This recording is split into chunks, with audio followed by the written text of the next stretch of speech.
अस्सलाम वालेकुम नाज़रीन, वरक़त अता चैनल में आप सभी का खैर मक़दम है।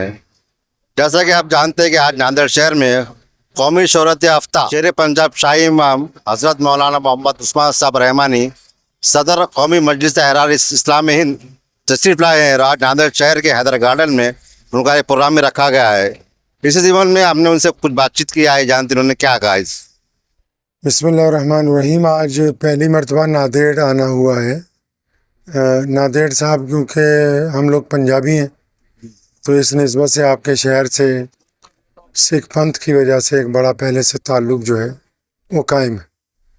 तो आज नांदेड़ में जो ख़त्म नबूवत सल्लल्लाहु अलैहि वसल्लम कॉन्फ्रेंस रखी है जिसमें सर्व धर्म सम्मेलन भी साथ में किया जा रहा है, तो उसी के सिलसिले में आज आना हुआ है।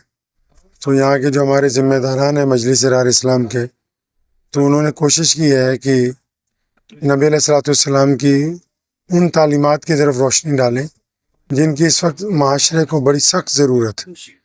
तो इंशाल्लाह असल गुफ्तगू रात को प्रोग्राम में होगी, लेकिन आप सबको ये कहना चाहता हूँ कि मुल्क में सबसे पहली जो ज़रूरत है वो खिदमत खल्क़ के साथ तमाम लोगों तक इस्लाम के असल पैगाम को पहुँचाने की। और वो पैगाम हम इसलिए नहीं पहुँचाना चाह रहे कि सारे लोग मुसलमान होंगे, नहीं, इसलिए कि जो गलत फहमियाँ हो गई हैं और जो सोशल मीडिया की तरफ से झूठ फैलाया गया, तो उसको तब्दील करें। असल इस्लामी तालीमात को अपने किरदार के ज़रिए अब हम जब पेश करेंगे तो इंशाअल्लाह ताला नफ़रत के बाद मोहब्बत का आगाज़ होगा। देखिए, जो पहला कलमा है ला इलाहा इल्लल्लाह मुहम्मद रसूलुल्लाह, तो उसमें तो पहले आई लव मोहम्मद लिखा हुआ है। जब हम बच्चा पैदा होता है तो उसके कान में अजान दे के भी कहते हैं कि तुम्हें वफ़ादारी मोहम्मद रसूलुल्लाह सल्लल्लाहु अलैहि वसल्लम से कर। लेकिन अब बात यह है कि क्या हमारा किरदार भी ये कहता है कि हम सल्लल्लाहु अलैहि वसल्लम से प्यार करते हैं?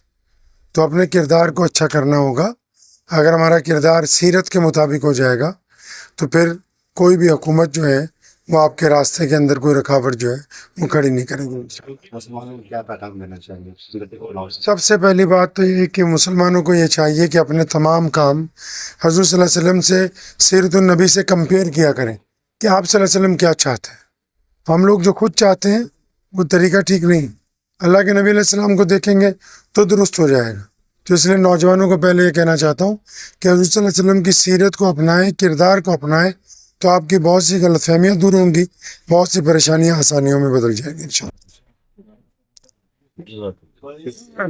आपको लिखें और पूरे मुल्क से मुसलमान बड़ी तादाद में आए, तो खुशी की बात यह है कि एक तरफ पानी का सैलाब आया तो मुसलमानों की तरफ से खिदमत के लिए बंद बांध दिए गए दरियाओं के आगे। तो मैं समझता हूँ कि एक ऐसा ट्रेंड है जो सिर्फ पंजाब ही नहीं पूरे देश में चलना चाहिए। जहाँ कहीं भी मुल्क को ज़रूरत हो तो हम सबको चाहिए कि पहली सफ़ में जाके मज़लूमों की, ज़रूरतमंदों की हमेशा मदद करता रहे।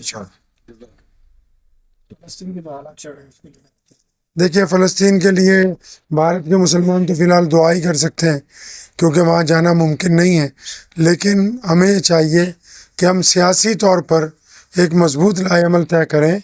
हम जिस सियासी जमात से ताल्लुक़ रखते हैं, चाहे कोई मुसलमान भाजपा में है या कोई मुसलमान कांग्रेस में है, समाजवादी पार्टी में है या किसी भी बरसर इक़्तिदार पार्टी में है, उसको चाहिए कि अपनी पार्टी के जो राष्ट्रीय अध्यक्ष हैं उनको जाके मिले और उनको बोलें कि हमारी पार्टी की तरफ से मज़लूम मुसलमानों के हक़ में पार्लियामेंट में आवाज़ उठाओ, ताकि हमारी हुकूमत जो है यूएनओ में जाके ये कह सके कि भारत के जो 26 करोड़ मुसलमान हैं वो फ़लस्तीन काज में हमदर्दी रखते हैं, इनके जज्बात उनके साथ जो है वो जुड़े हुए हैं इंशाअल्लाह।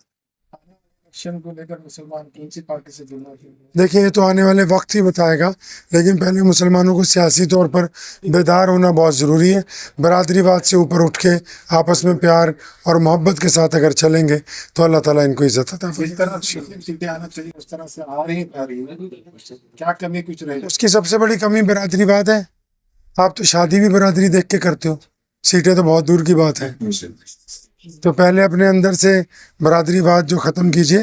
नबी अलैहिस्सलाम को ये बात पसंद नहीं। बरादरियाँ सिर्फ शनाख्त के लिए कि पता लग जाए कौन कहाँ का रहने वाला।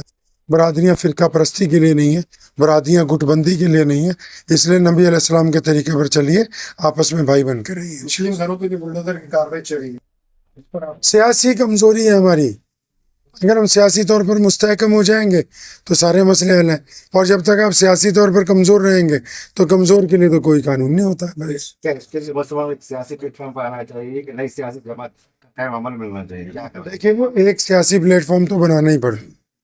جو لوگ کہتے ہیں ہمیں چناؤ سے کچھ لینا دینا نہیں، وہ خودکشی کی بات ہے۔ جب تک آپ ودھان سبھا میں اپنی موجودگی درج نہیں کرائیں گے، پارلیمنٹ میں اپنی موجودگی نہیں درج کرائیں گے تو آپ کی بات کون سنے گا؟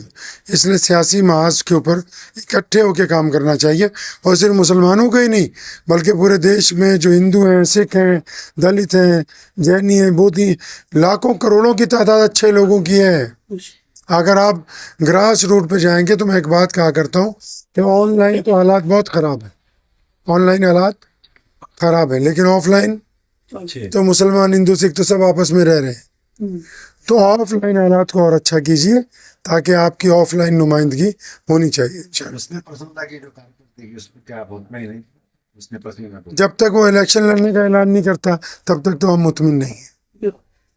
صرف دھرنے دینے سے تو مسئلہ حل ہونے والا ہے نہیں، اگر وہ چناؤ لڑنے کا اعلان کریں گے تو میں سمجھتا ہوں کہ وہ ایک سیدھا راستہ۔ کیا آپ ایک ایسا نہیں چاہیں گے کہ ایک سیاسی پارٹی آپ خود آگے بڑھا ایک سیاسی پارٹی کا قیام عمل میں لائے؟ دیکھیے، ایسا ہے کہ میں کوئی قوم کا لیڈر نہیں ہوں، تو میں ایک خطے سے آتا ہوں، لیکن میں یہ سمجھتا ہوں کہ ہر ایک علاقے میں ہمارے پاس اچھے عالم ہیں، اچھے لیڈر ہیں، اچھے نوجوان ہیں، اچھے ڈاکٹر ہیں، اچھے انجینئر ہیں، ٹیلنٹ والے لوگ ہر جگہ موجود ہیں۔ تو آپ باہر سے کسی کا انتظار کیوں کرتے ہیں؟ اپنوں میں جو اچھا ہے اس کو آگے لائیے کہ وہ آپ کی نمائندگی کرے انشاءاللہ۔ جو مسلم لیڈر ہے وہ ٹھیک سے کام کر رہے ہیں، آپ کو کیا لگتا ہے؟ آپ کو کیا لگتا ہے جو لیڈر قوم کو عزت نہ دلوا سکے وہ لیڈر نہیں ہے؟ تو اس لیے مسلمانوں کو بھی چاہیے کہ اپنے لیڈروں کے پیچھے کھڑے ہوں۔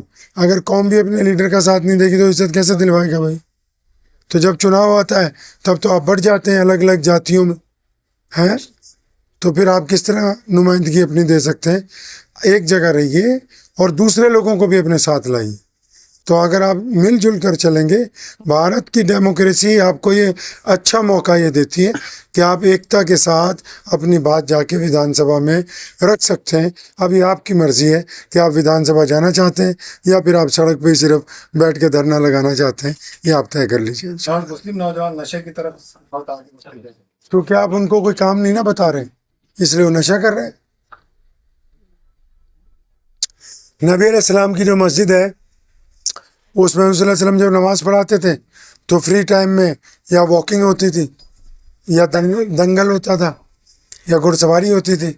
تو ہماری مسجدوں میں تو کوئی بھی نوجوانوں کے لیے کوئی نہ فٹ بال کا کلب ہے، نہ کوئی ان کے لیے کوئی انتظام ہے، تو کچھ بھی نہیں۔ تو ہم کو چاہیے کہ مسجدوں کو سوشل لائف میں اٹیچ کریں، تھوڑا ان کو جوڑیں اس کے ساتھ۔ جب تک آپ نہیں جوڑیں گے تو نوجوانوں کو آپ بدل نہیں سکتے۔